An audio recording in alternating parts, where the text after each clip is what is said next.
That move over there, son?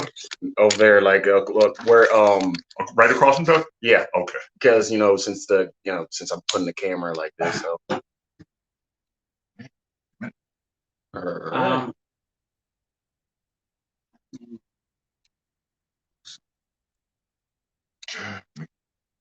Stop taking any calls and text messages. Just put it on airplane mode. Yeah, just put it on D&D. That way you'll still get everything, but it won't disrupt your phone. Right. D&D. All right, fellas, I'll be directed to the point. Yes. I need a ride to Grease Ridge Mall. Grease Ridge Mall? Yeah, because I got to meet up with a girl. Hey, you can't take them, I got them. Yeah, because I need the rest of my gas because I got no. I'll put gas in it. You know better than that. I know that, but okay. But I can't just sit there and keep on like No. You don't understand. If you're giving me a ride someplace, I always put gas in the car. Plus, cars don't run on hope. So. No, it don't run on smoke. Yeah. So don't run on bullshit. Well, if it was running on smoke, not even that. Like I had this one boy, I got you next time. And it got so bad with him, like, dude, you realize that you probably accumulated enough next time to get you all the goddamn what was that? California. No, it was somewhere in it's the exact halfway mark of here in LA. Oh, Kansas all right, we gotta go live. Kansas City, Oklahoma. It's some town in Oklahoma that's the exact middle part of driving LA. Lawton? Something like that. All right, ready? Wait. Not yet. Hold the phone. Forgot. Hold up the music, trying to test the mic on the speaker. Now the phone's ready in 5, 4, 3, 2. All right, we're live on the Rootcast with today's host, Rick Tony. Warming up to go in the ring, fellas. And Doug, and how should we say your name today, Doug? Okay, this is Doug the protagonist, large and in charge. Doug the protagonist, large and in charge. Ready to start some shit. Mm-hmm. All right, let's do it. All okay. Right. So today we're going to talk about the top stories, and you said what? Because I don't know how to say the troop control word. The Afghanistan mission Iraqi. No, what was that called? The original name of the Afghanistan invasion was called what? Taliban. American Freedom? Operation American Freedom, yes. I think. Yes. 2001. And I actually spoke with an Army Special Ranger. I can't say his name. I can't say where I talked to him at. Because apparently he said that the information he gave me is so fine that if they knew he was talking about it, he'd be picked up and sentenced to 20 years in a military prison. Okay. But basically what he said is most of the troops that we know are there are coming home. But the counter troops that they told us went over there compared to how many are really there is way different. And a lot of special forces ain't going nowhere. And it actually makes sense when you think of how the Taliban, which is also 100%, orchestrated by the U.S. Since we invaded that country, basically we know everything that happens over there now. So even for the Taliban to be operating with, we know. So with that, he said, like, they're just saying that, to calm the investors and the taxes. Yeah, we're not going in. And if you've seen the way that what were the two forces over there? Was the Taliban? What's the other one? The UN forces? Was it Al Qaeda? Al Qaeda. He said, if you see the way that they decided to pop their heads out the grass once they heard the U.S. was leaving, we had to know that they were only patting us on the ass and telling us to turn around while everything wasn't okay. Right. Yeah. But here's what you got to take into consideration, folks. This is how government, no matter where, works. Okay? You're only going to know what they want you to know. And that's it. Rick Tony's source is in the middle of it, I would fathom. Right out there. Right? Yeah. So So with that in mind, you have to understand government functions always with an ounce of deception. 100% truth from government will never, ever happen. From the lowest level. Doesn't matter. 'Cause Doesn't matter if it's the janitor. You will not know what happens. And speaking of janitors in particular, you'd be surprised, because I used to be a janitor. You'd be surprised what we see when we pick up the garbage every day in those offices. so like the shredded mail. Everything. You'd be surprised what we see. Now, I'm not sure if you can disclose this or not, but where were you a janitor at? Oh, I was just a janitor at a college. Oh, so you seen what the school was trying Yeah. to get rid of. Well, no, it's not just that. One time I had to report to the director where I was in the building I was cleaning at the library, that one of your subordinates left a credit card number for the college in plain view. Not good. Not good. And that particular card was for all the subscriptions to the magazines that the library prescribed to. And this was back in the late 90s, where you didn't have the security within reason now that you do with the computers. Now, if I would have been dishonest and all of that, I would have had a field day, because I can guarantee you that card, in order to pay for all the magazine subscriptions to the library, had at least $250,000 line of credit. Or, and I've seen this before, where a card is just unlimited. Right. As long as you don't spend an absurd amount of money, right, it'll clear. Right. But this particular case, I would fathom was a $250,000 line of credit. Okay. So just remember, when you're dealing with government, when you're dealing with any official, public or your workplace, especially your workplace, you will not ever get a clear, concise, or direct answer. The word honest is a beautiful word, but unfortunately, thanks to our government officials at all levels, that word got completely debased. And in the last executive part of the administration, that's all the guy knew how to do. Was lie. It was so bad that the term fake news basically became a dictionary word. Ain't that something? Because of the fact that, like, he was probably the best at doing it, but if you saw the tiers of people who all were under him and the grab, like, what was the first public address announcer thing? Spicer. Yeah. Sean Spicer came to that podium every day with the biggest bag of bullshit, trying to cover what Trump just said with more bullshit. Because I'm pretty sure he didn't talk to Trump before he went out there trying to explain it. No. So now Trump's saying there's a fairy in a bush on a cloud over in Narnia that's going to get us.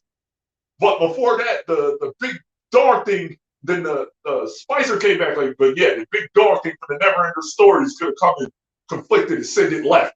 Okay. See, listen, that goes to prove my point unconditionally. Remember, somebody holds a press conference. Remember, there's always an ulterior motive. And the motive in this context is to look good to the masses during the time you go to that voting booth, okay? That's it. You gotta sell it. You got to pitch it. That's what that pitching is another word for selling. But in this context, you've got to pitch it in order to make it stick. And if you make it stick successfully, now we have a successful sale.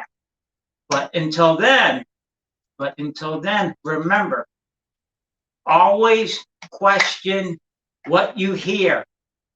Always question what you hear and what you read, because what you hear and what you read isn't always the whole picture. Because you have to remember, what's missing is more powerful than what you're being spoken to or what you're reading.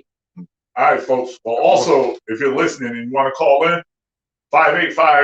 210-3512. We're here. We're waiting for your calls. You have anything to comment on that, on this particular segment, call in. We'll give you the mic. You just want to give a shout out, call up. We'll give you the mic, 585-210-3512. Well, before you go, I got another top story. Hold on. And I want to shout out Rock City Realty for being our sponsor for this week. ROCCITYREALTY. I can reach them. .com, 585-978-7893. Call Carm now, 585-978-7893 for all your real estate needs, renters, sellers, buyers, investors. RockCityRealty.com. Like, what's her her rocking with us. Well, what's her time of operation? She's 24/7 if you call it. Okay. Oh, I know the office because of COVID. I'm not sure what the current office hours are, but she's available at 585-978-7893. Cool beans, man. That's what's up, man. Right. Eventually, I'm gonna get me a place of my own. I'm looking for a place of my own, not here. So, all right. So other top news: the U.S. border aid. This is from CNN.com. U.S. border agent in Tennessee has seized thousands of counterfeit COVID-19 vaccination cards. From CNN, U.S. Custom and Border Protection officer in Memphis, Tennessee, have seized thousands of fake vaccination cards so far this year. Every night, officers are seizing shipments of Shanghai, China, ahead to New Orleans, Louisiana, containing dozens of blank counterfeit vaccination cards. CBP says in a press release Friday, the cards have spaces where the recipient my bad, can write their name, birth dates, and vaccination. Are you want to see this vaccination information? The cards are also comes from with a U.S. Center for Disease Control and Prevention logo on top of it. Wow. I heard about those. Can I read it? Go ahead. However, there were typos, unfinished words, and some of the Spanish verbiage on the back.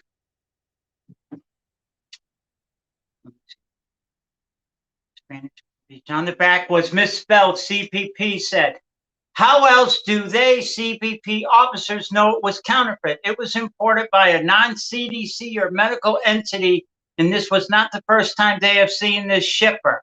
Patrol officers working at the area port in Memphis confiscated multiple fake vaccine card shipments, sometimes up to 15 every day, according to CBP. The packages are often labeled as paper greeting cards, used for greeting cards, a paper card in uppercase. So far, Memphis CBPO has seized 121 packages containing 3,117 cards, according to CBP. These vaccinations are free and available everywhere. Area Port Director of Memphis, Michael Neipert, said in the release, if you do not wish to receive a vaccine, that is your decision. But don't order a counterfeit, waste my officers' time, break the law, and misrepresent yourself. CBP officers at the area port of Memphis remain committed to stopping counterfeit smuggling, helping to protect our communities, Neipert said. But just know that when you order a fake vax card, you are using my officers' time, as they also seize fentanyl and methamphetamines. All right. Well, I could actually speak on that because I know when I went to LA, I didn't leave with my vax card. So I went to the Walgreens out there saying I have the numbers from it, and I know the date I got it. Can you copy it? They said no. The vax card has to be issued by the pharmacy that administered the shot. So I had to call my sister and tell her to put my actual vax card in the mail because they can't duplicate it. Even though it's another Walgreens and they had access to it. He showed me the computer where it said I was vaccinated, just that he couldn't duplicate the card. So those are like fine to the T, like how money. They have a serial number attached to them, and it's probably just as criminal to counterfeit a vaccine card than it is money. Oh yeah. So, like I said, I got mine laminated as well. You know, pretty dope. You know, Well, show it to the camera. yeah, folks, you get that at any Walgreens or CVS after you get vaccinated, right, Doug? And where'd you get yours, if you don't mind saying? Okay, folks, I got my vaccination in Walgreens, but I actually ended up doing it in 2 places for Walgreens. My first shot I got in Florida, and the second shot I got here in New York. Okay. But I was able to do that because Walgreens is a national chain. Okay, it's not a regional chain. So I was able to do that. Okay. And I just want to tell people, like, folks, if you see what they're saying, that they're not 100% sure that it won't help, but it'll also 100% save your life in this period. Listen, folks. Listen, folks.